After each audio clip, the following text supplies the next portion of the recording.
Boa noite, Gerson, boa noite, Vladimir, boa noite a todos que estão conosco. Boa noite, Paulo. Boa noite, Vladimir, Vladinho. Você me desculpa se durante o nosso programa de vez em quando eu te chamar de Vladinho, porque eu sou um grande amigo do pai do Vladimir e para a gente, né, da família, a gente chama o Vladimir pai e o Vladimir filho de Vlad e Vladinho. Você Eu pode, vou, Gerson, com certeza. Boa noite a todos. inclusive, explicar essa relação aqui, para as pessoas entenderem como é que isso caiu. Boa noite, as pessoas que estão nos assistindo, todas sejam muito bem-vindas. E hoje eu não digo nem que estão nos assistindo, mas que estão participando conosco aqui desse grupo de estudo bíblico virtual. E a participação de todos vocês aqui vai ser muito bem-vinda. Nem sempre a gente vai conseguir, por uma questão de ordem, colocar todo mundo. Eu nem imaginei que a gente fosse tanta gente conosco no nosso primeiro dia. Deixa eu começar explicando como é que surgiu isso aqui e como é que nós montamos esse núcleo aqui para ter essa discussão. Bom, da minha parte, o Gerson foi meu companheiro nos Pingos nos Is, e nós acabamos nos tornando amigos. Inclusive, eu tive o privilégio de visitar a igreja dele, aqui em Boca Raton, né? Spanish River, uma das igrejas dele, porque ele tem mais de uma igreja, pelo que eu entendi, ele pode explicar isso melhor. O Vladimir, por outro lado, já é meu amigo há uns 15 anos, Vladimir. Por aí, por aí. Há uns 15 anos, e é alguém com quem eu já converso sobre tudo, né? Mas muito sobre cristianismo, sobre teologia, há muitos anos nessa minha jornada, nessa minha busca. E aí eu tive a grata surpresa de descobrir no meio do caminho que o Gerson e o Vladimir não só eram amigos, o Gerson padrinho de casamento do Vladimir. Tem essa honra. Tem essa coisa quase que familiar, e é uma dessas coisas bacanas, né, que a gente descobriu que eram amigos há muito tempo. E faz algum tempo que eu tenho buscado evoluir o meu conhecimento em todas as áreas da minha vida, conversando com pessoas inteligentes. Então eu sempre busco, tenho feito isso na política, mas faço isso na coisa mais importante que a gente tem, que é nosso entendimento de Deus. E uma forma de fazer isso, que eu venho fazendo isso já há bastante tempo, tem sido através de grupos, células, que a gente chama de small group, né, aqui nos Estados Unidos, onde eu tenho um muito bacana aqui na minha igreja batista, primeira igreja batista de Weston, muito bem conduzido, assim, com um grupo de brasileiros com um intelecto, assim, muito especial, mas certas coisas a gente não consegue fazer no grupo de estudos da igreja.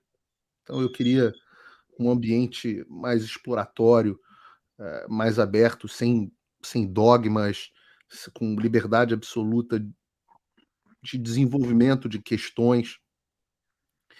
E eu entendi que o lugar para eu fazer isso seria montando um grupo de estudo com pessoas que eu entendesse que, por mais que pudessem compartilhar de visões diferentes entre o grupo, que esse grupo tivesse a mente aberta e investigativa o suficiente para uma compreensão melhor da Bíblia. E aí, meditando a respeito de quem eu chamaria para essa empreitada, vamos chamar assim, porque é assim que eu me sinto numa empreitada, né? Como alguém que tivesse quase que colocando uma mochila nas costas e começando uma jornada, uma viagem. Eu pensei, quem que eu gostaria de ter ao meu lado nesse momento? E eu não me lembro quem que eu chamei primeiro, eu acho que foi o Vladimir primeiro. Acho que o primeiro, Acho que foi. eu acho que primeiro eu chamei o Vladimir. Falei, Vladimir, vamos comigo. Isso que a gente já informalmente acaba fazendo ao longo dos tempos, você me indica um livro, a gente troca uma ideia, bate um papo. Vamos comigo. Eu quero chamar mais alguém. E aí o Vladimir falou, por que você não chama o Gerson? E eu já tinha conversado um pouco com o Gerson sobre religião, sobre cristianismo, ele tinha até ficado surpreso de ver essa minha faceta cristã mais aflorada. E aí eu falei, é claro que é o Gerson. Perfeito. E aí caiu a peça e tudo mais. De forma que nós estamos aqui. Então, o objetivo central são pessoas cristãs, abertas, conversando sobre as escrituras. Quero falar um pouco sobre por que a gente chamou de estudo bíblico racional, mas o objetivo é que nós busquemos o entendimento da palavra de Deus aberto. Nós vamos abrir aqui, teremos convidados, eventualmente, combinamos de ter convidados católicos, convidados, quando a gente estiver falando do Antigo Testamento, convidados judeus, né? Convidados de outras denominações, de várias denominações cristãs, pastores, não pastores, estudiosos, pessoas de fé, para enriquecerem o nosso entendimento. Quero que as pessoas do chat participem também. Algumas, digamos assim, regras do que as pessoas devem esperar. Nem sempre o entendimento vai ser ortodoxo na sua visão. Entenda que nós estamos falando de um texto que está sendo discutido aqui, no caso do Gênesis, há alguns milhares de anos, que ninguém sabe ao certo. Talvez dezenas de milhares de anos, talvez 6.000 anos, talvez 5.000 anos, talvez 3.000 anos, mas talvez dezenas de milhares de anos, e essas discussões nunca foram esgotadas. Então, a gente vai abordar o texto com humildade, com abertura para ouvir outros entendimentos, e sem o que eu não gostaria de ter aqui das pessoas participando são pessoas que comecem a adotar times e pensamentos dogmáticos e certezas sobre pensamentos absolutamente complexos e mistérios divinos. Feita essa introdução, falar um pouco sobre formato. Nós vamos seguir aqui em aproximadamente 1 hora e pouquinho, sem uma rigidez exata de tempo, mas sem demorar muito mais do que isso. Não tem um programa que a gente queira seguir. Hoje vamos de tal até tal. Não, a gente vai até as nossas ideias chegarem ao tempo, a esse tempo aproximado aí de 1 hora e pouco. Nós... É basicamente isso. Vamos abrir sempre com uma oração, provavelmente encerrar com uma oração também. E é isso. Vocês querem fazer alguma consideração, Vladimir e Gerson? Não, eu só quero começar o mais rápido possível, né? Que a gente tenha esse tempo de qualidade com as pessoas que muitos não conhecem o Vladimir. Eu, inclusive, coloquei no meu Twitter hoje, eu fiz uma provocação que eu disse: hoje inicio um novo projeto semanal que reúne todas as condições para ser algo especial. A iniciativa foi do polemista Paulo Figueiredo, que várias e várias vezes já nos encontramos em polêmicas, né? Mas que esse polemista voltou seu olhar para a Bíblia com um sincero coração. Isso me tocou, me sensibilizou. E o terceiro integrante do time, o Vladimir Filho, é um cara fantástico e nosso amigo comum. Então, eu tenho convicção de que essas semanas, talvez meses, que vamos nos encontrar aos domingos à noite, serão realmente momentos especiais para a minha vida. Então, te agradeço muito, Paulo, e estou muito feliz de te reencontrar, Vladinho. Tenho certeza que Deus vai nos abençoar durante essa jornada, sim. Amém. Também minhas palavras iniciais de agradecimento, né, ao Paulo, ao Gerson por topar esse projeto tão legal, né, em tempos tão difíceis como a gente vive, né, de tanta incerteza política, econômica, não só isso, né, também da gente conseguir gerir o nosso tempo, né, então, de forma a priorizar aquilo que tem prioridade, né, o que pode ser mais importante do que estudar a palavra de Deus? Nada pode ser mais importante que isso. Então, essa iniciativa é muito boa. Aqueles também que nos acompanham aqui, que estão nos assistindo, parabéns também a vocês, né, de toparem vir junto com a gente nessa empreitada.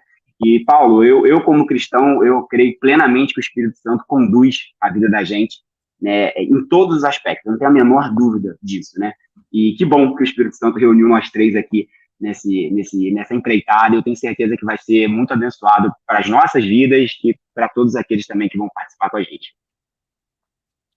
Muito bom. É exatamente isso. E eu gosto desde o início da pluralidade das nossas visões aqui.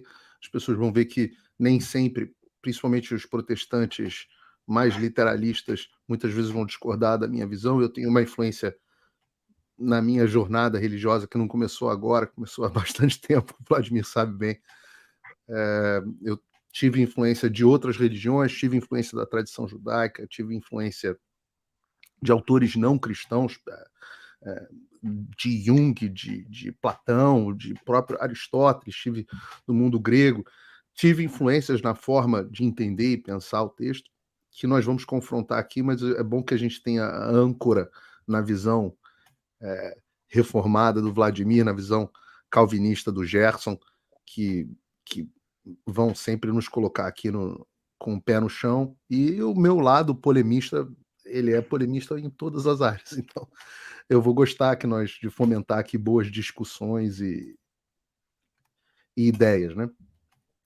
Especificamente sobre o termo de estudo bíblico racional, eu achei interessante porque algumas pessoas vieram questionar, e isso aconteceu para o Vladimir também, aconteceu para mim, inclusive uma pessoa que eu estimo muito do meu grupo de estudo aqui da Flórida, que é uma pessoa que ela consegue ser mais discordante, disagreeable, né, do que eu. E foi interessante porque ela questionou o termo racional, depois ela reviu um pouco, mas eu achei interessante que, para argumentar de por que ela não gostaria que eu usasse o termo racional, ela teve que utilizar da razão. Então, o que, de certa forma, encerrou a discussão. Será que era possível, né, nós fazermos um estudo bíblico em contrapartida irracional, né? Lembrando que a palavra racional, o ratio, né, vem do latim, é a sua capacidade analítica, né?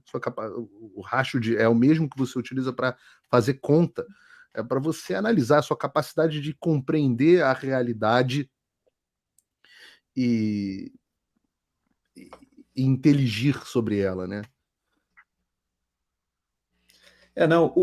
Eu queria ver se a gente orava antes de iniciar, porque eu queria já elaborar em cima dessa provocação que você fez, do nome do programa. Eu acho que hoje, antes da gente entrar no texto bíblico de hoje, a gente pode elaborar um pouquinho sobre isso, mas eu creio que seria bom a gente orar então, de uma vez logo no início. Antes, logo no início. Quem vai orar por nós hoje, Vladimir? Tem esse privilégio? Que bom. Vamos lá. Vamos lá, então. Te convido aí que está nos assistindo a fechar seus olhos. Vamos orar. Senhor Deus, nosso Pai, Senhor da criação, nós te agradecemos, Senhor, por essa oportunidade de estarmos juntos aqui nessa noite, Senhor, podendo abrir a Tua palavra, estudando. E o nosso pedido, Senhor, nessa noite é que o Senhor ilumine o nosso entendimento para que a gente possa aprender mais da Tua palavra e que o Espírito Santo de Deus testifique a verdade do Evangelho aos nossos corações. É o que nós pedimos, Senhor Jesus, nessa noite. Em Teu nome, Senhor. Amém. Amém. Deus. Paulo, eu também tive algumas provocações em relação ao nome do programa que você acabou escolhendo. Mas a minha argumentação foram duas, e eu sei que você vai ficar feliz com a segunda, particularmente. Mas eu vou à primeira, que eu remeto logo à carta de Paulo aos Romanos. Lá no capítulo 12, logo no primeiro versículo, né, Paulo, ele fala aos romanos, e ele fala numa época da cultura helênica, né, no meio daquela cultura greco-romana, né, e ele fala uma coisa que eu acho bacana, que ele diz assim: rogo-vos, pois, irmãos, pelas misericórdias de Deus, que apresenteis os vossos corpos por sacrifício vivo, santo e agradável a Deus, que é o vosso culto racional. Então, a primeira defesa que eu faço ao nome do programa que você escolheu, Paulo, é que o seu xará, Paulo de Tarso, ele compreendia a importância de, inserido naquela cultura helênica, naquela cultura da filosofia grega, você ter uma relação com Deus e uma relação religiosa de culto de forma racional. Então, primeiro aspecto que eu acho importante. Mas o segundo argumento que eu acho que é o que vai te deixar mais feliz.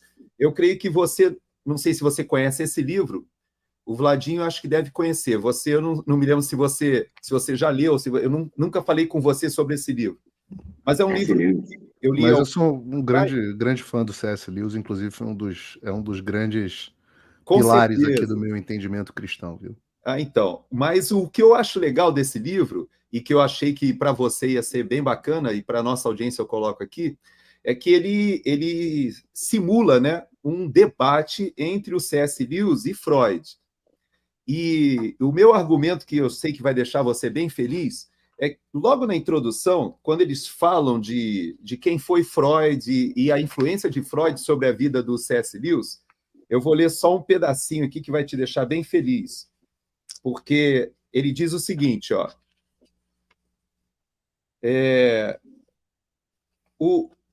a vida, né, do C.S. Lewis, ela marcou a vida de muita gente, mas eu achei interessante que ele diz o seguinte, que o biógrafo, né, tanto de Freud quanto do C.S. Lewis, eles falavam de como eles influenciaram a sociedade dos dias de cada um deles ali. Eles foram contemporâneos, mas Freud já era velho, já tinha ali na faixa de 70 anos, quando o C.S. Lewis era jovem, universitário ainda, né? Mas, de todo jeito, eu achei bacana dessa definição aqui do C.S. Lewis dizer o seguinte, deixa eu só pegar aqui o pedacinho aqui, ó. Dizendo o seguinte, que o C.S. Lewis, ele foi talvez o homem que mais influenciou a fé cristã na sua época. Dizem que as suas aulas, suas palestras eram tão concorridas que não conseguiam ter lugares, né? As pessoas tinham que chegar muito cedo. Me lembro até aqueles debates lá do Chesterton. Mas, de todo jeito, o C.S. Lewis, depois que ele se converteu, quando ele largou o ateísmo, que ele tinha uma grande influência de Freud, é interessante que aí sim ele se torna aquele homem famoso e que veio a ser conhecido no mundo todo, e particularmente na Europa, ele influenciou toda a cultura. E é interessante que quando ele sai do ateísmo e vai para o cristianismo, ele embasa a sua decisão, segundo seus próprios textos, numa reflexão racional. Então, eu quero te dizer que C.S. Lewis, que é uma referência para todos nós, ele usa, né? Eu só vou ler... Eu vou só ler só um pedacinho aqui que eu acho que é bacana do livro, que diz o seguinte, só como referência, né, para a gente. Desculpe aqui, ó. Me perdi aqui, só um minutinho. Enquanto isso, agradecer a enorme audiência que a gente está tendo aqui, pessoas participando conosco no domingo a essa hora. Muito obrigado. Muita gente está assistindo pelo meu canal ou pelo canal do Gerson, e eu queria pedir a vocês que se inscrevessem no canal especificamente do Grupo de Estudo Bíblico, por algumas razões, enquanto o Gerson está achando. A primeira delas é a de que nós não vamos continuar o tempo inteiro no meu canal, necessariamente no canal do Gerson, embora num primeiro momento sim, tem gente assistindo pelo Locals também, mas mais do que isso, porque eu vivo uma censura por conta das minhas opiniões políticas, e o meu primeiro canal, que tinha mais de 1 milhão de inscritos, foi derrubado, então é muito possível, diria até provável, que o canal de cortes que está transmitindo essa live também em algum momento seja derrubado. Então nós queremos segregar o conteúdo de estudo religioso completamente do conteúdo de cunho político. Então o link está na descrição de todos os canais para as pessoas se inscreverem, porque é por lá que no longo prazo nós devemos continuar. Mas, Gerson, mete bronca. Então, o C.S. Lewis, ele morreu exatamente no ano que eu nasci, em 1963. E os jornais publicaram isso daqui. Olha só, Paulo. A sua reputação como estudioso brilhante e das suas obras acadêmicas e populares já haviam vendido milhões de exemplares. E notando que o seu sucesso como escritor deu-se após a sua mudança de visão de mundo, de ateu para cristão, para crente. Lewis foi celebrado catedrático de Oxford, e a frase que você vai gostar, crítico literário e talvez o mais popular defensor da fé no século XX, pautado pela razão, conquistou reconhecimento internacional. Então, eu creio que você foi muito feliz na escolha. Eu creio que talvez haja um certo preconceito, né, com esse termo, mas nós temos duas referências, tanto em Paulo como em C.S. Lewis, que eram duas referências para a gente de reflexão, que são pessoas que embasaram a sua experiência de vida, né, a sua experiência de fé na razão. Então, eu acho que você começou num caminho legal.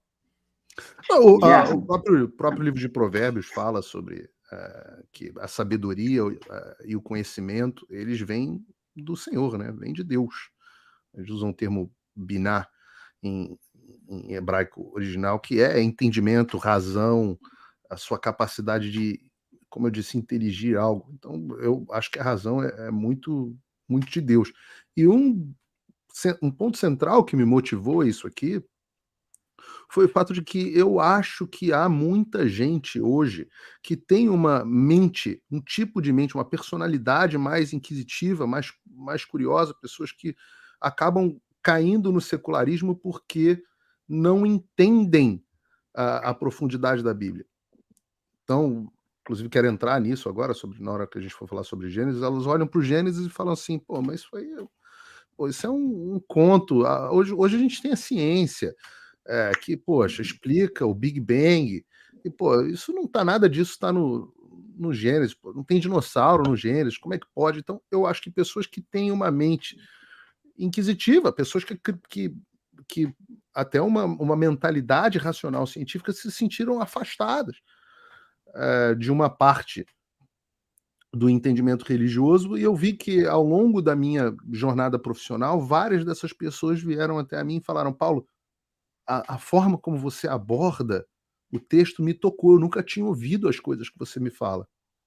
E aí eu falei, talvez eu consiga alcançar algumas pessoas, e se eu conseguir alcançar uma e torná-la ou mais próxima de Deus, se nós três juntos, conseguimos alcançar uma pessoa, ou torná-la mais próxima de Deus, ou até converter uma pessoa, eu acho que vale o esforço que nós fizemos aqui ao longo do tempo, né?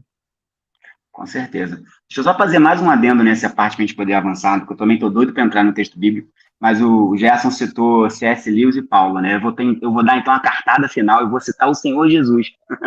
Não tem referência maior do que essa, quando o nosso Senhor fala lá em Mateus, capítulo 22, versículo 37, né? Jesus respondeu, ame o Senhor, seu Deus, de todo o seu coração, de toda a sua alma e de todo o seu entendimento. Né? Eu sigo a tradição reformada, né, que começa lá em Agostinho, passa por Calvino, né, passa por Abraham Kuyper, Hermann Doiber, a galera que eu gosto de estudar. E toda essa linha, ela fala muito do coração. Né?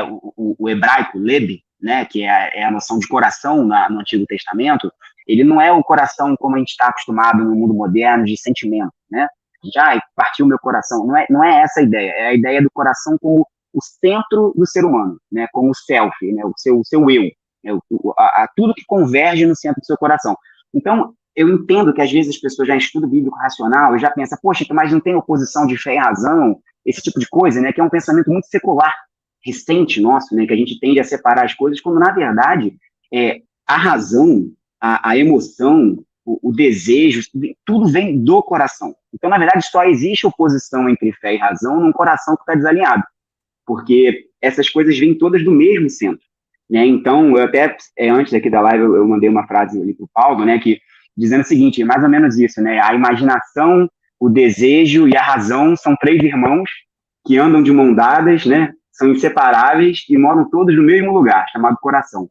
Né? Então, esse nosso estudo bíblico, ele tem que ser estudo bíblico racional. Claro que tem que ser. Não pode ser menos do que isso. Pode ser muito mais do que isso, né? A gente colocar toda a nossa razão, todo o nosso coração, todo o nosso desejo, todo o nosso ser, né? E, Paulo, como você citou, a gente conhece, eu não só de filmes, mas particularmente também, assim, de muitas pessoas próximas a mim, que não tinham uma relação com Deus, até o momento que eles falam, cara, eu vou ler esse negócio dessa Bíblia aqui e vou ver qual é. E as vidas são transformadas, né? Porque a gente crê que essa palavra é um livro vivo.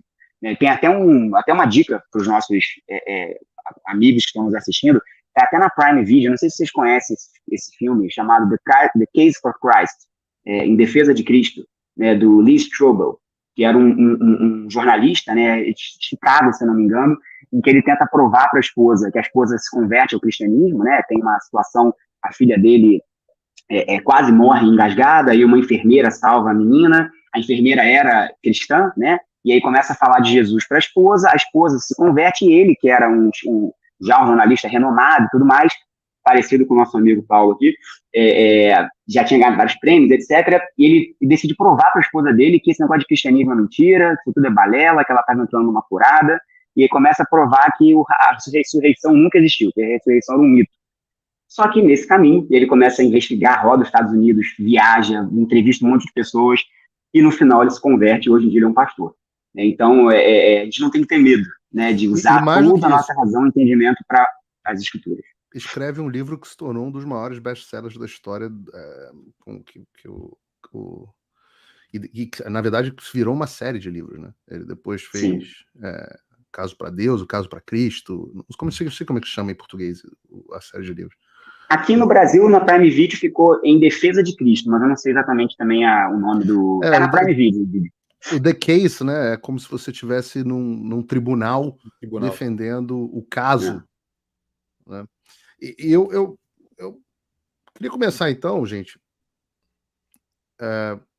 que nós começámos a falar vamos falar sobre o livro de Gênesis, a ideia de que a Bíblia, o Ben Shapiro fala isso o tempo inteiro, né? A Bíblia não é um livro, a Bíblia é uma biblioteca. Né? Até o termo Bíblia, né? Do grego é livros, não é livro, né? Uhum. É um termo no plural. E como a gente está falando aqui de Gênesis, uma discussão que eu acho que é importante ter antes é sobre como abordar o Gênesis. Então, e há várias formas de abordar o Gênesis. Uma delas, por exemplo, um comentário que eu me lembro de ter lido sobre o Gênesis foi o do Lutero. E é um dos comentários mais chatos sobre o Gênesis, que o Lutero me perdoe. É chatíssimo, é quase impossível de ler. Mas o Lutero tinha a visão de que o Gênesis, de fato, era um registro histórico feito por Moisés. É uma visão. Se você for olhar os comentários de outros, por exemplo, eu gosto do Karl Barth, por exemplo, que ele diz que o Gênesis é um estilo literário próprio. Um estilo literário de como se fosse uma saga. Né? Ele não é um registro histórico, ele é uma saga.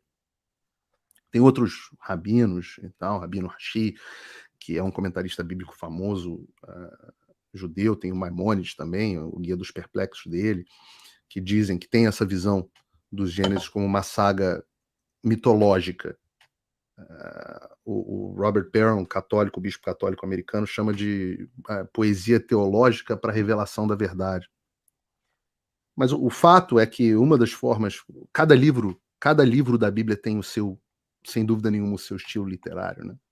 Os evangelhos têm uma visão, os salmos têm seu estilo próprio, os livros de reis têm um estilo, números levíticos, deuteronômico têm entre si o seu estilo próprio.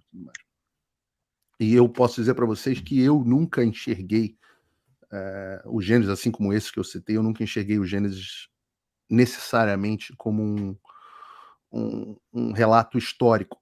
O que não significa que eu não enxergue no Gênesis a verdade, que o Gênesis seja verdadeiro, porque uma história que não seja histórica pode ter mais verdades do que uma história, do que só um relato histórico.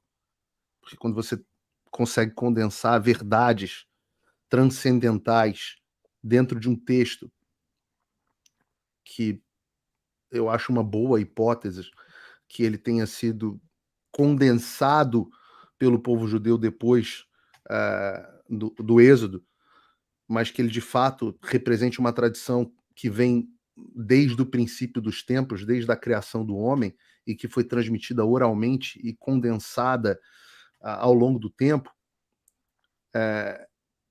Isso me parece mais poderoso, muito mais poderoso do que simplesmente um relato histórico. O fato de que tudo que está no Gênesis traduz a realidade num nível muito mais profundo do que um registro histórico de alguém que tivesse acompanhado o Big Bang. Digamos aqui que o Dawkins, né, um ateu, tivesse feito um registro científico. Como é o nome do negão agora, que é famoso aqui nos Estados Unidos, porque faz comentário científico de tudo, esqueci o nome dele agora. Daqui a pouco eu lembro. Tá sempre no Joe Rogan, né? É o Carl Sagan do momento. Digamos que o Carl Sagan tivesse feito um registro histórico do Big Bang. Eu acho que isso é muito menos poderoso do que o que nós temos dentro do Gênesis. Então, quero apresentar isso ao espectador, de que a minha visão do Gênesis não se importa com a necessidade de que ele tenha sido um registro histórico. E que não estou sozinho nessa visão. Que boa parte da tradição rabínica, que está no Talmud, por exemplo, vê o Gênesis dessa forma. Boa parte dos estudiosos cristãos contemporâneos e do passado enxergam o Gênesis sob esse ângulo. O que não significa que eu seja contra a ideia de que o Gênesis possa ser um registro histórico. Eu só acho que ele não foi concebido com esse propósito. E por isso que eu acho que muitas das pessoas que têm essa característica da mente inquisitiva, racional e etc., no mundo moderno, acabam se afastando do livro. Mas queria ouvir um pouco da visão de vocês sobre isso. Só é o Neil deGrasse Tyson. Neil deGrasse Tyson, isso mesmo. Isso. Mas vamos lá. Eu acho que seria legal a gente entrar no texto, né? Porque o texto abre já uma discussão logo de início, né? E eu acho que seria bacana, talvez o Vladinho, né? Ler o texto inicial de hoje para que a nossa audiência entenda por que nós começamos por Gênesis, não foi por acaso. Como o Paulo falou, você, Paulo, lembra que a Bíblia, na verdade, são livros, né? E esses livros foram organizados, os judeus, né, o que a gente convencionou chamar de Velho Testamento, para os judeus eles têm 3 partes ali, mas o Pentateuco é interessante que tanto a tradição judaica quanto a tradição cristã enxergam o Pentateuco ali, os 5 primeiros livros, dentro de um agrupamento lógico, né? Então é bacana isso, porque as duas tradições, tanto a tradição monoteísta judaica quanto a tradição cristã, elas enxergam o Pentateuco e o Gênesis tem todo um significado. Por isso eu acho que a gente vai gastar ou investir, né, algumas semanas aí. Então vamos para o texto, que eu tenho uns insights aqui, eu já tenho umas ideias aqui para a gente bater um papo. Bom, eu também... vamos fazer o seguinte, Vladimir. Eu acho que o início do Gênesis é muito denso e tem muitas ideias que eu queria explorar. Então, primeiro, eu não sei se você quer fazer algum preâmbulo, como eu fiz aqui, antes da gente entrar no texto, se quiser ficar à vontade.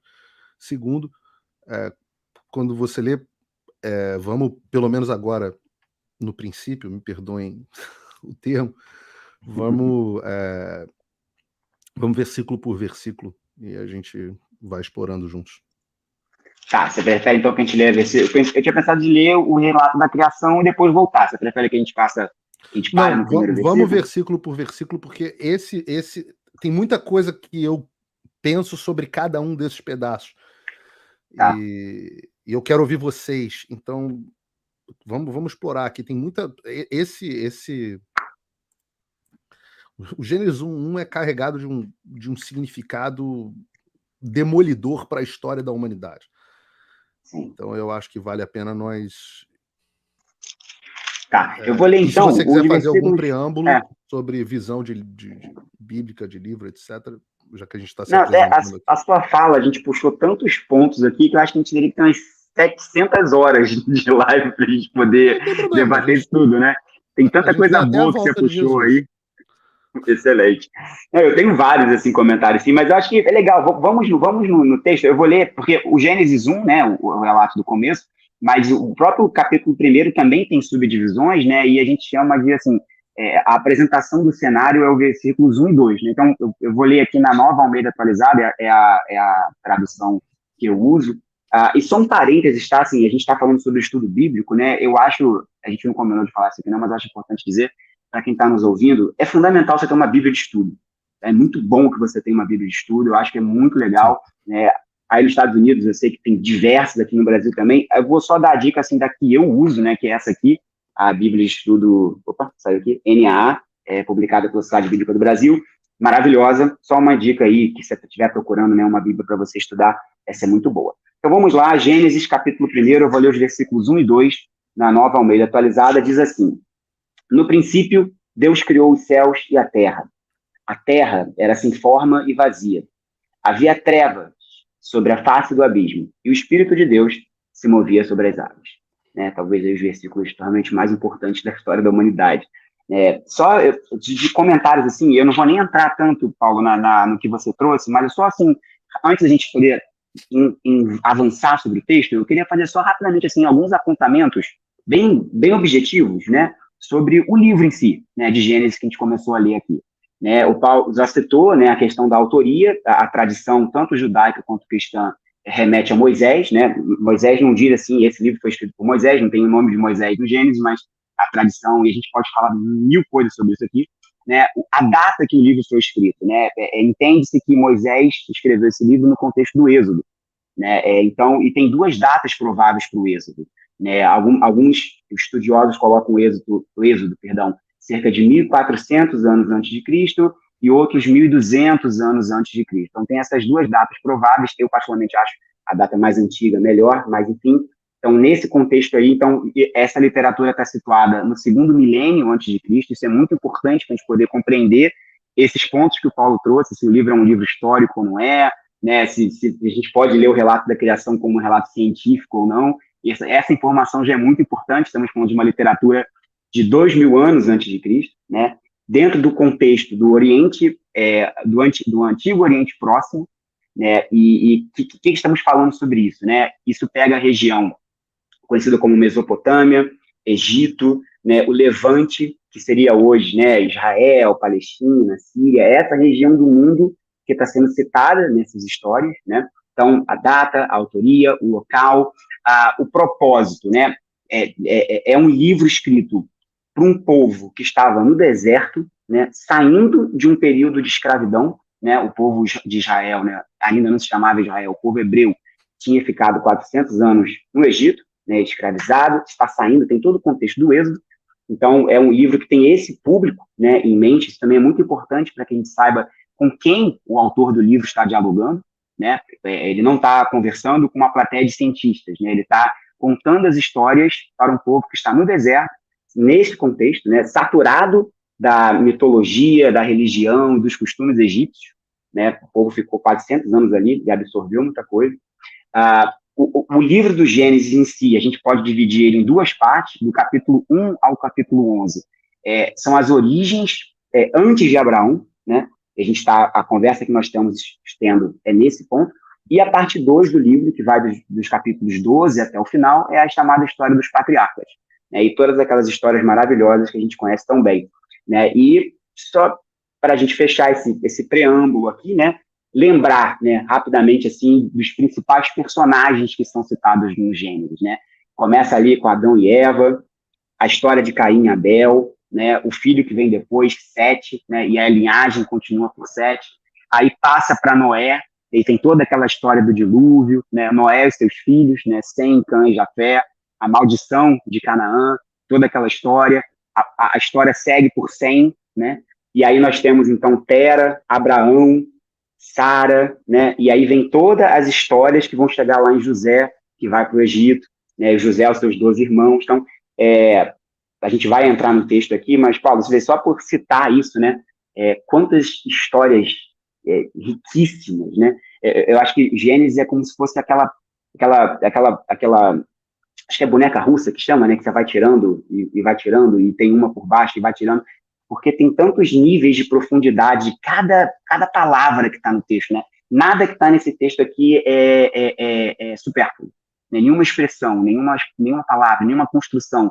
Tudo é muito bem elaborado, uma sabedoria realmente incrível.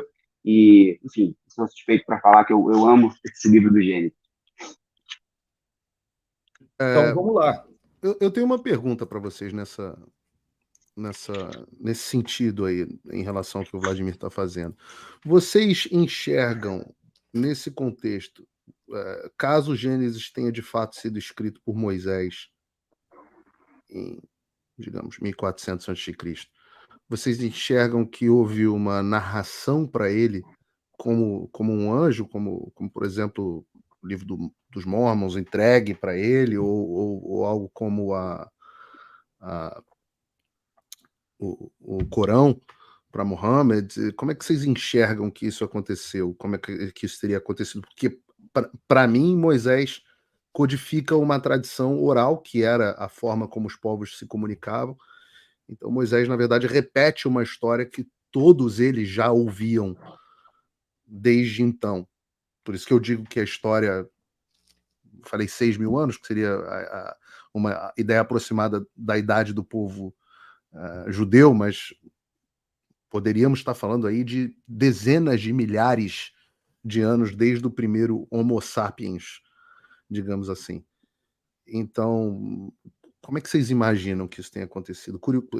Curiosidade legítima. Eu tenho, assim, um dos insights que eu tenho é que Moisés, ele foi um cara preparado dentro de uma cultura egípcia. Ele viveu dentro do palácio e viveu dentro da realeza egípcia, né? Quem não lembra da história de Moisés, havia já uma desconfiança dos próprios egípcios de que o povo de Israel estava crescendo demais, etc. Houve uma decisão de matar as crianças, particularmente os machos, né, os homens. Naquela época a gente ainda não tinha esse debate muito de quem é mulher, quem é homem, estava bem definido naquela época, mas o fato é que foi decidido e de uma forma miraculosa, né, podemos dizer assim, a mãe de Moisés coloca ele num cesto ali com betume e tal, coloca boiando ali provavelmente no próprio rio Nilo, né, e ali, né, a filha do faraó, a princesa, né, ela encontra aquele cestinho e acha bonitinho aquele bebê e leva aquele bebê para dentro, né, do palácio egípcio ali, da corte egípcia. E o que é assim, sobrenatural é que a própria irmã de Moisés sugere para a princesa que acha aquele cestinho que contrate uma mãe de leite ali, né, uma mulher para cuidar da criança, e acaba contratando, né, a própria mãe de Moisés para tomar conta de Moisés dentro do palácio. E ele é criado dentro dessa cultura. Então, eu creio, Paulo, que você vai na direção do que muitos dos teólogos acreditam, que ele faz a codificação de uma tradição oral e ele teve acesso às tradições orais e estudou as culturas de toda aquela região, porque o povo egípcio era o povo, à época, de uma cultura muito desenvolvida, né? Então, eles estudavam a astrologia, né? E com uma tradição escrita que não era Exato, já tinha uma tradição escrita que também não era algo dominado pelo próprio povo hebreu. Então, eu creio sim que você está na direção do que a maioria dos teólogos também acreditam. Eu não vejo nenhuma referência na tradição judaico-cristã a uma entrega de um texto ou psicografado, ou um texto com uma visita de um anjo, alguma coisa nesse sentido. Eu vejo mais racional, vamos resgatar o nosso termo, né? O entendimento que você colocou. Não sei, o Vladinho? Paulo, essa pergunta é fundamental, né? Porque a gente pode ler com bastante curiosidade e interesse o Enuma Elish e tantos relatos, né, da antiguidade, vários relatos egípcios. A gente pode ler isso tudo com bastante interesse e a gente vai aprender muita coisa boa ali, porque tem muita sabedoria codificada nessas histórias, mas a gente lê Gênesis diferente, porque a gente quer que é a palavra de Deus. Né? Então, o que muda de um texto para o outro? Né? Se são textos escritos mais ou menos na mesma época, mais ou menos numa mesma região, dizendo coisas, às vezes, parecidas, né? O que muda de uma coisa para outra? É o entendimento de que o Gênesis, né, assim como o Pentateuco e toda a palavra de Deus, é inspirada por Deus. Né? Então, isso acaba a gente discutindo a questão da chamada inspiração. Né, que a tradição cristã, né, e a minha reformada, a gente acredita na que a gente chama de inspiração plenária e verbal. qual é a ideia? É a ideia de uma maneira misteriosa, que nós nunca vamos conseguir compreender, e lá na glória, quando a gente tiver com dúvida, de pergunta para ele, que de uma maneira que o Espírito Santo conduz de um jeito de que cada palavra, né, cada construção frasal, né, de Moisés, por exemplo, foi exatamente aquilo que o Espírito Santo quis que ficasse registrado como revelação de Deus a nós. Né? Então, a gente acredita, sim, que Moisés escreveu. É claro que o próprio texto deixa claro que houve edições posteriores. O final do Pentateuco fala sobre a morte de Moisés, né? Como é que ele poderia ter escrito sobre a própria morte? Né? E além disso, tem várias também referências a cidades e localidades que, na época em que Moisés escreveu, não tinham esse nome. Passaram a ser posteriores. Então, assim, existem indícios no texto de que o texto foi, talvez pelos próprios escribas, né, algumas atualizações, algumas edições de tempos e locais, mas a gente acredita que Moisés escreveu. E isso que o ponto que o Gerson trouxe, eu acho que isso é incrível e fantástico a gente pensar nisso. Né, porque, às vezes, Paulo, eu já ouvi pessoas dizendo assim, eu não creio na Bíblia porque isso foi escrito por camponeses iletrados no deserto, né? E como é que isso pode, né, ser palavra autoritativa, né? Esse tipo de coisa que é de uma ignorância grande, né? Como o Gerson citou, a gente está falando de Moisés. Cara, Moisés, ele é uma pessoa única, quase. Assim. Ele lembra muito Paulo, né? Paulo, que teve a formação hebraica, né? Discípulo de Gamaliel, né?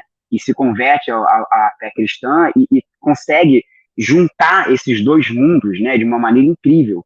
E Moisés faz isso, né? Como o Gerson citou, Moisés, ele é criado pela mãe dele, hebreia, né? A Bíblia diz que ele vai para o palácio um pouquinho mais velho, então acredito que nesse momento, talvez a sua infância e adolescência, né? Claro, a gente está especulando um pouquinho aqui, porque o texto não entra nesses detalhes todos, mas certamente foi essa fase da vida em que ele foi embebido dessas tradições, dessas histórias, né? A gente não sabe até que ponto esses relatos todos já estavam, de alguma maneira, escritos.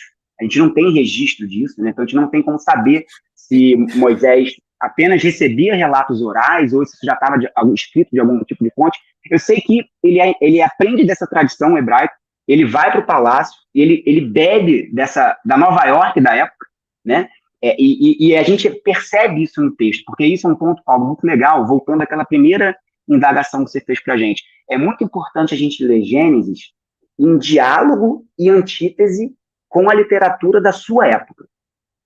A gente não pode cometer o famoso anacronismo, né? Querer achar em Gênesis, por exemplo, um relato científico do Big Bang, ou sei lá, do que for, né? Porque, como você bem falou, não é essa a intenção do texto.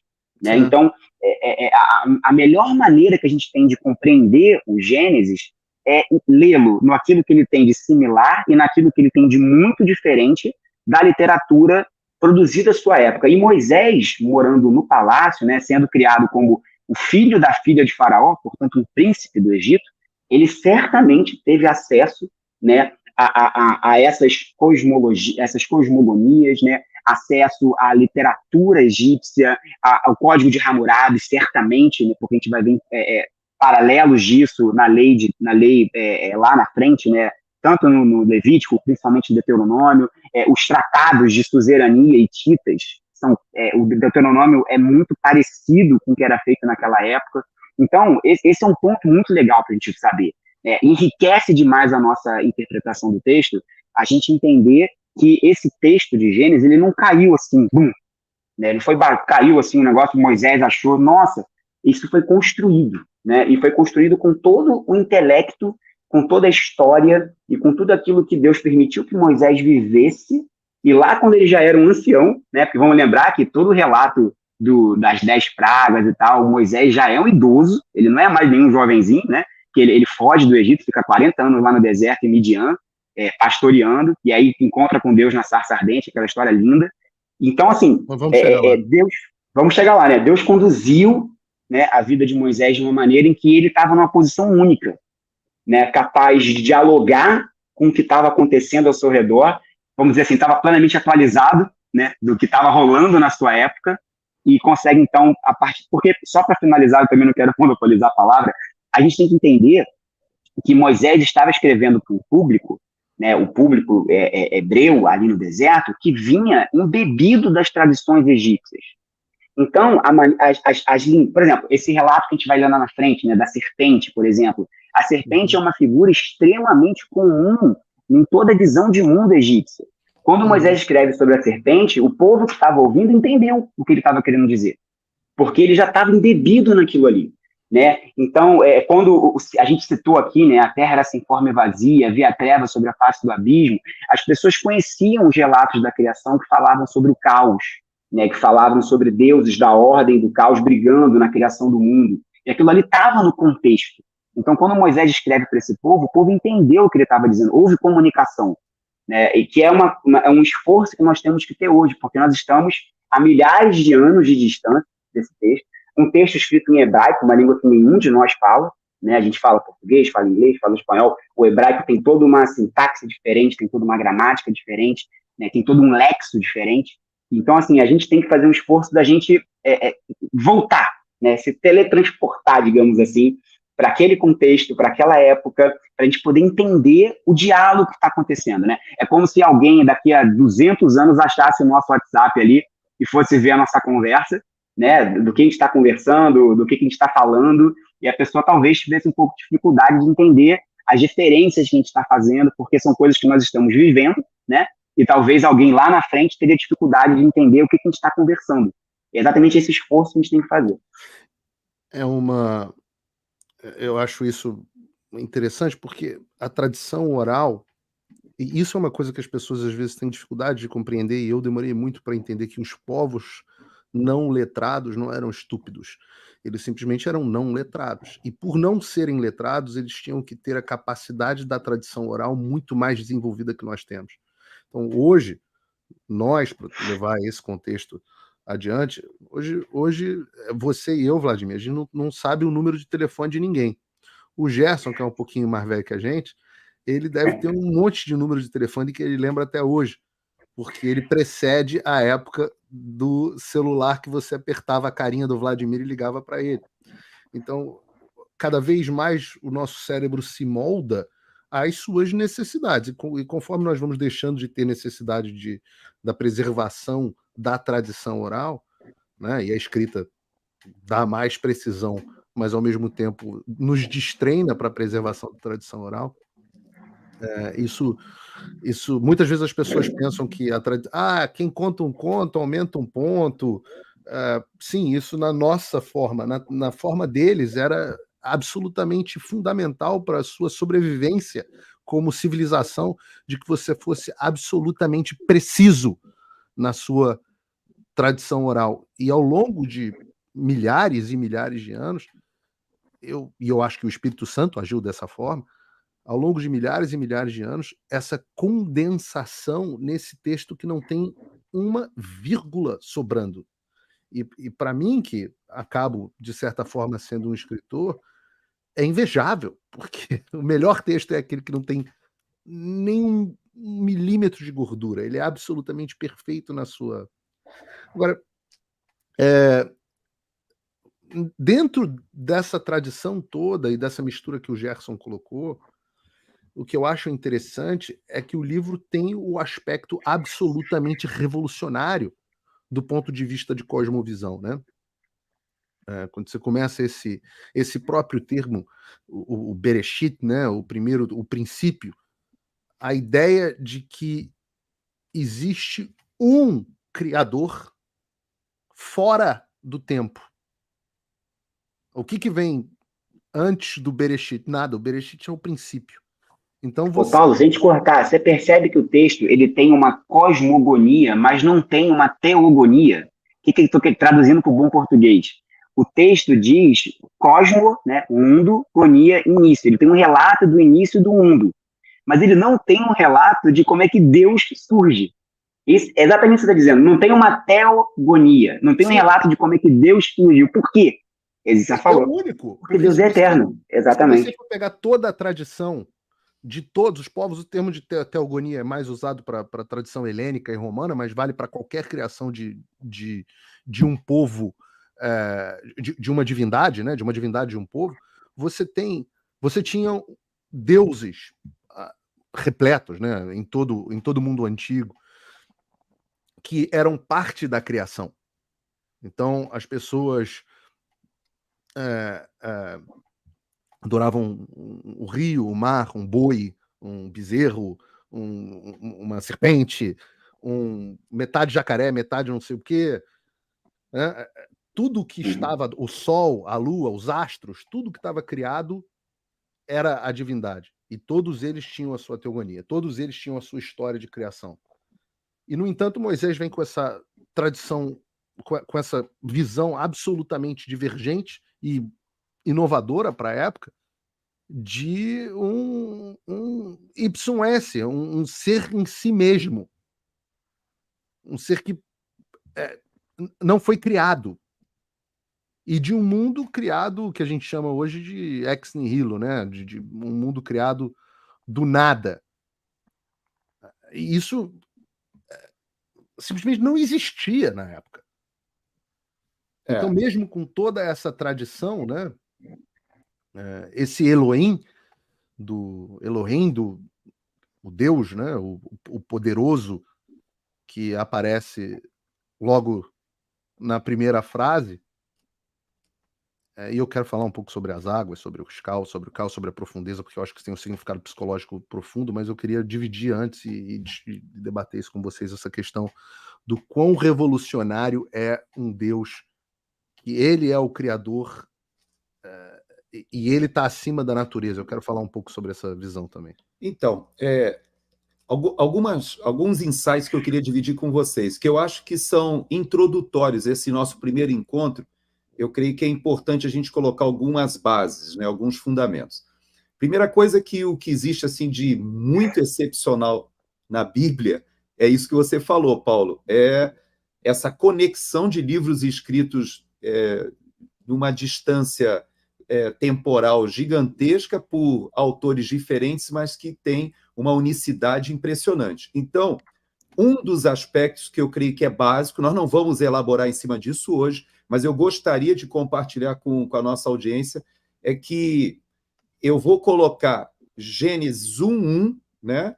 No princípio, criou Deus os céus e a terra, conectado a 2 outros versículos da Bíblia que falam desse mesmo versículo dentro de perspectivas complementares. Então, vamos lá. A primeira delas que eu queria compartilhar com vocês é a perspectiva que está lá no Evangelho de João, capítulo 1, versículo 1. Porque lá no Evangelho de João está escrito numa tradução: no princípio era o verbo, e o verbo estava com Deus, e o verbo era Deus. Então, primeiro conceito que é importante a gente entender, talvez numa tradução mais fácil, está assim: no princípio era aquele que é a palavra, e ele estava com Deus, e era Deus, e ele estava com Deus lá no princípio. Então, a primeira coisa a gente lembrar desse no princípio criou Deus os céus e a terra, é que essa palavra, esse texto em hebraico está no plural. É como se fosse criamos, né? Se a gente tivesse que fazer uma tradução para o português. Então, isso já dá um embasamento para a própria teologia cristã da divindade de Cristo, de que Cristo estava na criação, porque o Evangelho de João fala exatamente isso, que Jesus era Deus e que Jesus estava com Deus desde a criação, e lá no princípio estava com Deus e ele era Deus. Então, primeiro aspecto, nós não vamos elaborar em cima disso hoje, mas eu queria colocar esse conceito. E o segundo conceito que eu queria colocar, Paulo, ele é uma dessas coincidências, né, que acontecem, que com certeza você não planejou isso, eu sei, porque senão você teria me comentado. Mas eu não sei se você andou pela rua hoje, Paulo. Você pegou o carro, andou pela rua ou só ficou em casa o dia inteiro? Não, eu vim de Orlando, estava em Orlando hoje. Estava em Orlando, não sei se você viu. Para nossa audiência, eu moro em Boca Raton. E Boca Raton é a segunda maior concentração de judeus nos Estados Unidos, só perde para Nova York. E hoje, hoje é Shana Tová, né? Essa semana é Shana Tová. É por isso que eu quero te dizer que você não teve essa intenção, mas hoje o que aconteceu? Quando andei pela rua, hoje é domingo. Nossa, que coincidência interessante. Hoje é domingo, né? Só que um monte de judeus vestidos, né, de paletó e tal, andando pelas ruas, e um calor, um sol, calor, e o pessoal, todo mundo de paletó, andando para lá e para cá, e o judeu ortodoxo, ele se desloca a pé, né? Mas o dia de celebração normal é o sábado. E por que hoje, domingo, eu vi tantos judeus na rua?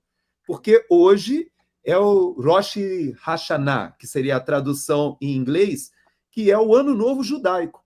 Então, só para a gente conectar o que eu queria dar ao segundo conceito, é que hoje os judeus estão celebrando, na verdade, eles fazem uma celebração que começou no dia 15 de setembro esse ano e que terminou hoje no pôr do sol do dia 17. Então, começou no pôr do sol do dia 15 e terminou hoje no pôr do sol do dia 17 de setembro. Esse ano eles estão comemorando o ano 5, a entrada, né, o término do ano 5.783, estamos entrando no ano 5.784. Então, eu faço essa introdução porque, pegando aqui a britânica, né? Vamos pegar aqui na minha época, eu sou da época da enciclopédia, viu, Paulo? Da enciclopédia britânica. Hoje em dia. Eu peguei também, a gente pegou também. Vladimir está rindo, mas a gente. Não, eu peguei também, eu peguei esse. Hoje você vai no WhatsApp, já tem a inteligência artificial no WhatsApp, você conversa com ela, né? Mas eu sou do tempo da britânica. Ela acrescenta que o Rosh Hashanah, ele marca a comemoração, sabe do quê, Paulo?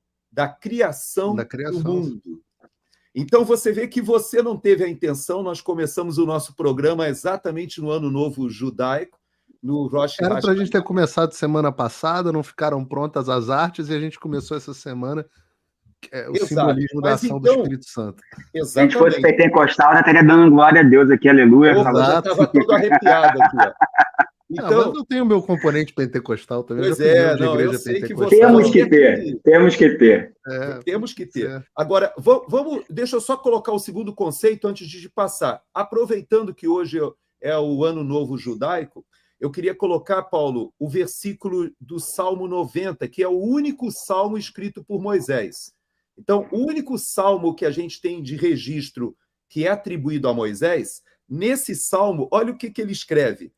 Antes que os montes nascessem e se formassem a terra e o mundo, de eternidade a eternidade, tu és Deus.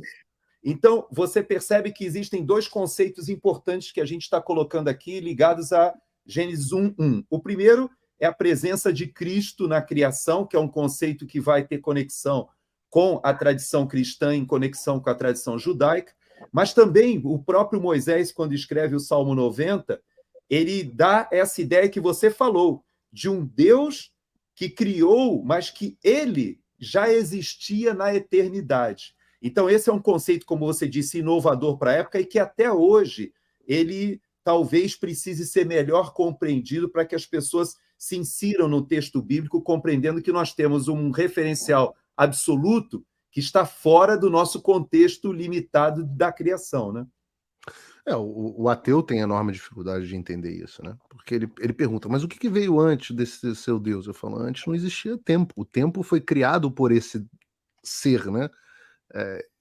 Esse ser que ele é, né? O YS, ele é o eu sou, como ele se apresenta como o eu sou.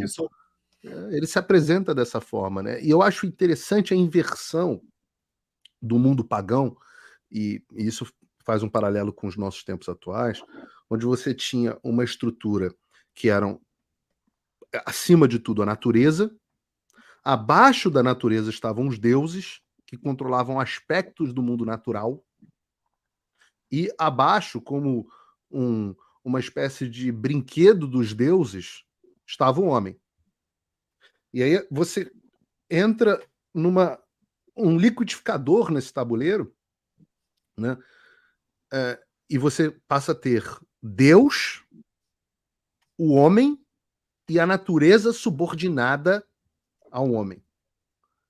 Então, e você vê nos tempos atuais, a gente vive numa época de quase religião gaia ambientalista, onde os homens, tem gente demais no mundo, os homens, pelo amor de Deus, salvem os cachorros, mas dane-se os mendigos, né? Dane-se os pobres.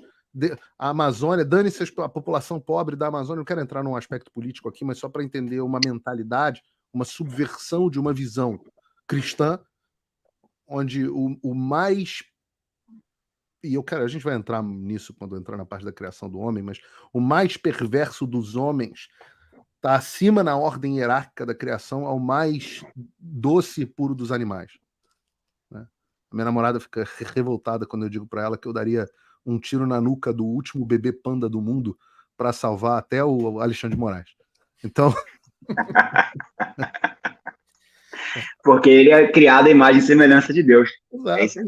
Exato. Mas eu acho interessante, né, o texto, a forma litúrgica como o ápice da criação vai acabar sendo o homem, mas isso é um spoiler. Eu queria entrar, Vladimir, nessa parte no capítulo, no versículo 2. Né? Paulo, posso só fazer claro. um comentário ainda no versículo? Eu estou ainda no versículo que você leu, tá? Só não, é isso. Eu quero ainda permanecer no 1 mesmo. Assim, então, essa frase, né? Bereshit bara Elohim. E me perdoem se eu pronunciei errado o hebraico, né? Mas essa frase, ela porque é impossível você pronunciar o hebraico corretamente, a não ser que você... Pois é, então... Mas é a nossa melhor aproximação possível. Bereshit, né, no princípio, Elohim, Deus, né, e o bara, que significa às vezes em alguns contextos, criar, no sentido de trazer da não existência para a existência, e em outros conceitos, no sentido de dar uma função, né, de organizar, de dar um propósito. Né? Então, essa frase é a frase mais revolucionária de toda a literatura que o ser humano já pôde conceber e imaginar. É isso, como você bem apontou, inverte tudo, né? A gente, eu não sei quem, de tanta leitura que a gente faz, mas eu esqueci, mas que brinca isso, né? Que na civilização ocidental, os gregos deram o ius civilis, né? O direito, os gregos, né? Entraram com a filosofia e os judeus com o monoteísmo, né? Que são a base, né? Da nossa concepção, ou pelo menos era, né? Nas sociedades pós-cristãs que nós estamos vivendo, a coisa está se perdendo, mas essa frase, ela vamos lembrar, o credo apostólico, né? Como é que começa o credo apostólico, né? Que é a confissão de fé que une todos os cristãos no mundo, né? Sejam ortodoxos, católicos, protestantes, todos nós juntos dizemos o chamado credo apostólico, né? Ele começa dizendo isso: creio em Deus Pai, Todo-Poderoso, Criador do céu e da terra. Todo cristão afirma isso, né? Creio em Deus Pai, Todo-Poderoso, Criador do céu e da terra. Então, essa é a afirmação básica de uma visão de mundo teísta. É uma visão de mundo que crê que existe um Criador. Né? E, Paulo, você citou dos seus amigos ateus que têm dificuldade de compreender isso. Isso se explica pelo fato de que nós somos criaturas. E como as criaturas que nós somos, nós temos dificuldade de conceber alguma coisa que não funcione nessa lógica espaço-temporal, que é a que nós estamos submetidos. Né? A gente tem dificuldade de entender como é que funciona isso, como é que pode haver um ser que não é criatura como nós somos, né? Que tem um início, um meio e um fim, né? Que está dentro de um espaço-tempo. Né? E essa afirmação, né? Quando a gente diz, né, no princípio criou Deus os céus e a terra, e isso coloca a gente, primeiro, isso traz a nós, seres humanos, né, um senso de ser uma criatura, né, no sentido de basta sua bola, o centro do universo não é o seu umbigo, né, existe alguém acima de você que te criou, né, e ao mesmo tempo isso nos coloca como personagens de uma história muito maior do que nós, todos. Né? Saber que existe um Criador, que existe alguém que nos criou, traz a nós o sentimento de caramba. Então, significa que eu sou um personagem que faz parte de um enredo. Né? Eu faço parte de uma história. Que história é essa? Eu quero entender. Né? E acho que é isso que nós estamos fazendo, né? E abrindo a Bíblia e estudando isso. Só que, como você bem falou, essa visão de mundo teísta, no sentido de que existe um Criador, né, e, portanto, se existe um Criador, é ele quem define as regras da sua criação, né, é aquela brincadeira, né? Minha filha é quase adolescente já, né? Então eu já brinco com ela de que, enquanto ela estiver na minha casa, mando eu. aqui as regras são as minhas, né? A minha e da minha esposa.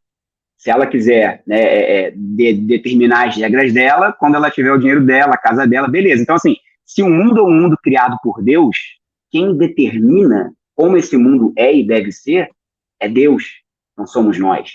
Só que, como a gente vai lendo na frente, né, o relato da queda, a gente tem muita dificuldade em se submeter, né? Nós somos rebeldes por essência, né? Então, essa ideia de que existe um Criador e que nós somos criaturas, isso foi a base do entendimento humano por milênios.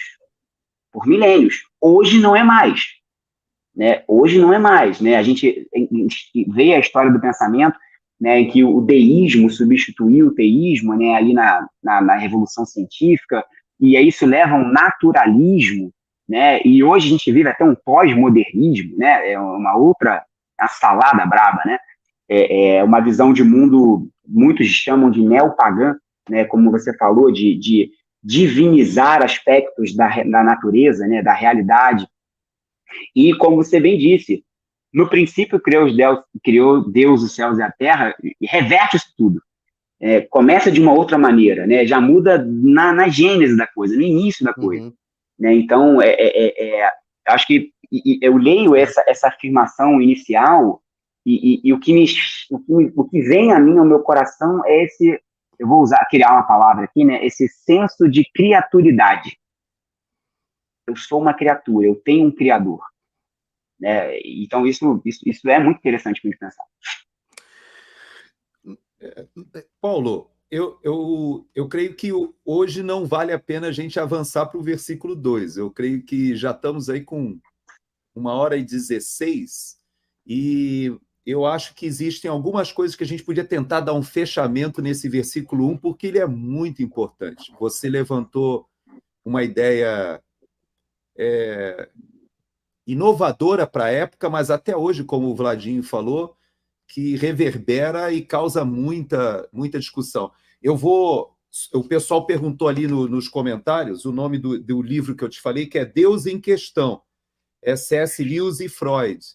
Esse livro fala Debatem Deus, Amor, Sexo e o Sentido da Vida. É o livro Deus em Questão, do C.S. Lewis versus Freud, né? Mas eu queria só ler um pedacinho para você, Paulo, que diz o seguinte: na sua fase de ateísmo, o C.S. Lewis concordava com a opinião do Freud de que o universo é tudo que existe, nada mais que um acidente que simplesmente aconteceu. Quando o C.S. Lewis se converte ao cristianismo, ele começa a se perguntar: haverá alguém além do universo que o tenha criado? E é interessante que essa pergunta, Freud diz que essa pergunta é das mais importantes que existem. E ele responde com um contundente não.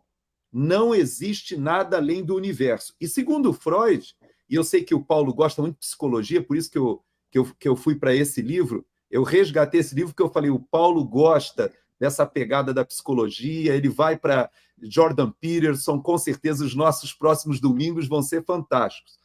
Mas eu queria te dizer, Paulo, que é interessante. Certamente Freud diz assim, mais para o Jung do que para o Freud. Mas você eu sei que é mais de Jung, mas de todo jeito, como você estudou muito a psicologia, Freud diz assim, ele previu, olha o que Freud previu, que à medida que a grande massa de pessoas tivesse mais educação, elas abandonariam os contos de fada da religião, da criação.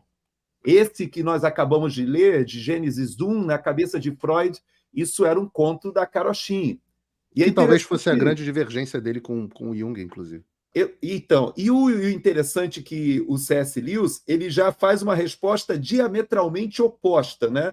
Porque ele entende que o universo está cheio de placas de sinalização e é interessante que nesse livro diz o seguinte, para Freud, o grito dele em relação a Gênesis 1 é amadureçam, isso é uma história da carochinha. E o grito de C.S. Lewis é acordem para a realidade. Então é interessante que são duas visões opostas e a gente vai conversar sobre isso a partir da semana que vem, quando a gente entrar na criação, nós temos, obviamente, que responder essa pergunta, né? Existe um Deus criador além desse universo que nós estamos enxergando? E, dependendo dessa resposta e da sua abordagem, do seu ponto de vista da criação, nós vamos perceber que isso dá todo o enquadramento de uma lógica, de uma ética que nós vamos encontrar na Bíblia como um todo, né? Então, eu faço essa minha consideração final, dizendo, esperem, porque nós teremos debates muito interessantes que vão surgir a partir de Gênesis 1, que é riquíssimo, como o Vladinho falou. Eu acho que você coloca um ponto bom, Gerson, da gente hoje fazer o Gênesis 1. Eu espero que nos próximos encontros a gente consiga avançar mais do que o Gênesis 1. Mas por isso que eu pedi a você, Vladimir, para ler um por um, porque eu sabia que todos nós íamos ter nesse Gênesis 1, uma quantidade enorme de coisas, porque realmente foi o versículo que revolucionou a humanidade em todos esses aspectos que a gente citou. E que eu acho que tem muito a ensinar para as pessoas de hoje. Então, acho que hoje foi bom nós fazermos essa apresentação, essa ambientação, e começarmos no Bereshit, no princípio mesmo, e ficarmos por aqui.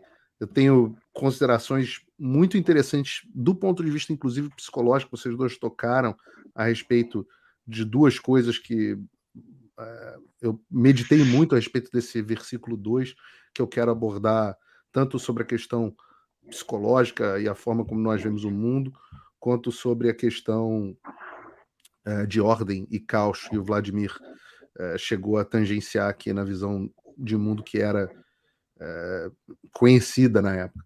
Então, acho que nós temos muita coisa para falar nos próximos episódios. Estou ansioso já pelo próximo domingo. Espero que as pessoas também que estão conosco tenham gostado.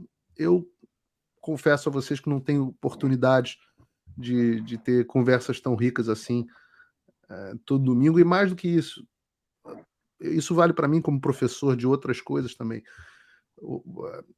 Ter essa discussão me motiva a continuar pesquisando, entendendo, aprendendo mais. Vocês vão falar algo aqui que eu não pensei ainda e que eu vou querer saber mais. E ter essa discussão permite que a gente mergulhe mais profundo. Então, acho muito enriquecedor. Obrigado aí a presença de vocês, viu, gente? Eu agradeço. A gente começa com o pé direito, né, Paulo? Começamos com o pé direito, com certeza. E Gerson, queria que você fechasse com uma oração para nós. Vai ser uma alegria.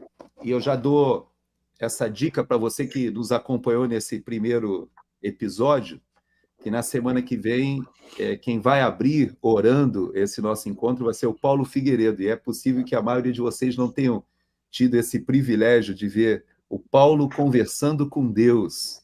E eu já dou essa dica que na semana que vem, quem abre o nosso encontro será o Paulo conversando e falando com Deus. Vamos orar. Amém. Vamos fazer esse convite a você que está conosco nesse momento, ou até que vai nos assistir depois, que feche seus olhos e vamos falar um pouquinho com Deus. Senhor nosso Deus, nosso Pai, aquele que cremos com toda a força do nosso raciocínio, da nossa razão, que foi o Criador dos céus, da terra, que nos fez e que é a nossa referência de um absoluto que está completamente ancorado em parâmetros que nós desconhecemos, de um poder muito maior do que nós dominamos. Nós queremos te dizer que não temos como te agradecer, Senhor, pela tua misericórdia, pelo teu amor que nos alcançou, pela tua graça, pelas transformações de vida que tu tens feito ao nosso redor, e em especial na vida de cada um de nós três. Quero te pedir que tu possa estar abençoando a vida do Paulo, da família dele, do Vladimir, da família dele, da minha família e da família de todos aqueles que estão conosco aqui, olhando para a tua palavra e já se debruçando em cima de um conceito completamente inovador de enxergar um Deus da eternidade que criou tudo que a gente conhece, mas que veio e interferiu e se relacionou com cada um de nós. Por isso nós te agradecemos e te pedimos, Senhor, que tu possa estar nos dando sede, vontade de abrir a tua palavra, de abrir a Bíblia, de encontrar ali alimento para cada um de nós. Obrigado mesmo, Senhor, por esses minutos que passamos juntos. Te agradecemos em nome do teu Filho amado Jesus. Amém. Amém. Amém. Obrigado, gente. Obrigado a todos que ficaram conosco. Se esse vídeo te abençoa de alguma forma, mande para os seus amigos, mande para as pessoas que você acha que ficariam enriquecidas de alguma forma com esse tipo de discussão. É isso. Toda glória a Deus. Até domingo que vem aí para vocês e vamos nos vendo ao longo da semana para falar de outros assuntos, sem dúvida nenhuma, bem menos importantes.